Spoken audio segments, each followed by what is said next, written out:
Hello বন্ধুরা, তোমরা সবাই কেমন আছো? আশা করছি তোমরা সবাই খুব ভালো আছো আর আমিও খুব ভালো আছি। নতুন একটি ভিডিওতে তোমাদের সবাইকে স্বাগত জানাই। তো আজকে আমি তোমাদের সাথে শেয়ার করব হোলির দিনের ভিডিও।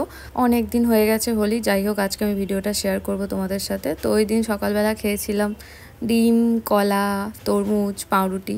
তো তারপরে হোলি খেলেছিলাম, কিন্তু সেই ভিডিও বা ফটো কোনো কিছুই নেই, সব ডিলিট হয়ে গেছে, তাই তোমাদের সাথে কিছুই শেয়ার করতে পারবো না। তো হোলির দিন সমুদ্রের ধারে গেছিলাম রং খেলার জন্য। তোমরা দেখিয়েছিলে, রিলস আপলোড করেছিলাম, অনেক দিন আগেই করে দিয়েছিলাম। তো সেখান থেকে এসে স্নান করে তারপর খেতে যাব বলে রেডি হয়েছিলাম। এই হোয়াইট ড্রেসটা পরেছিলাম।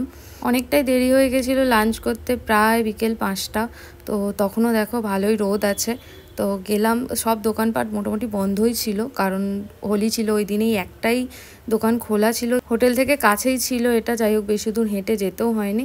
তো একদম লাস্টে গেছিলাম আমরা, আর খুব অল্প কটাই খাবার ছিল। ফিশ থালি ছিল আর এক থালি ছিল।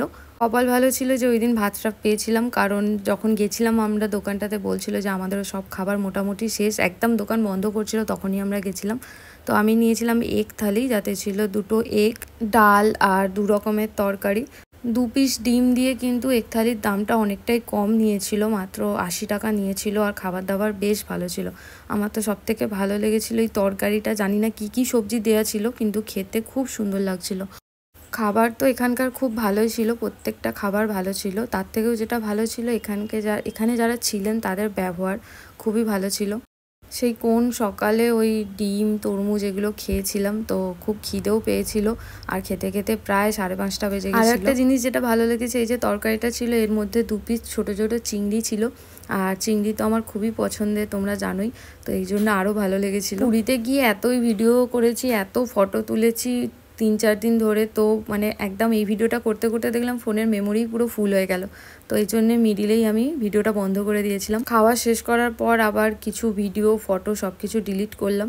তারপরে আবার ভিডিও করতে পেরেছি, কারণ এরপরে সমুদ্রের ধারে যাব, ওখানে গিয়েও ভিডিও করব।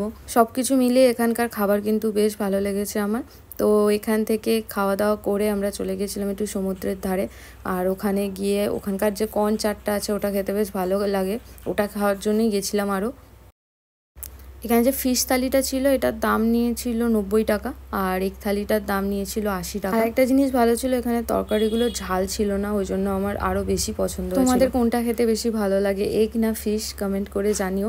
5:30টার সময় রোদ দেখো, সমুদ্রে যাওয়ার জন্য বেরোলাম আর রোদটা খালি দেখো। তারপর ওখানে গিয়ে এই রিলসটা আপলোড করেছিলাম অনেক দিন আগেই, দেখে থাকবে, মানে ইনস্টাতে অনেক দিন আগেই আপলোড করে দিয়েছিলাম, আজকে ইউটিউবে করেছি। অনেকে ইনস্টা প্রোফাইলের নামটা জানতে চাও, দেখো এখানে লেখাই আছে, দেখতে পাবে তোমরা। এই ভিডিওটা আমার নিজেরও খুব ভালো লেগেছে। এখানে মানে ওই দিনে যে ফটোগুলো তুলেছিলাম, ফটো ভিডিও দুটোই বেশ সুন্দর এসেছিলো। ওই দিন প্রচুর ফটো তুলেছি, যারা ফেসবুক বা ইনস্টাতে আমার ফলো করেছো তারা দেখেই থাকবে। তো আজকের মতো ভিডিওটা আমি এখানেই শেষ করছি। ভিডিওটা কেমন লাগলো অবশ্যই কমেন্ট করে জানিও, ভালো লাগলে লাইক, কমেন্ট আর শেয়ার করে দিও। আর তুমি যদি আমার চ্যানেলে প্রথম এসে থাকো তো চ্যানেলটি সাবস্ক্রাইব করে দিও। সবাই ভালো থেকো, সুস্থ থেকো আর আরও খেতে থাকো। দেখা হচ্ছে তোমাদের সাথে নেক্সট ভিডিওতে। টাটা।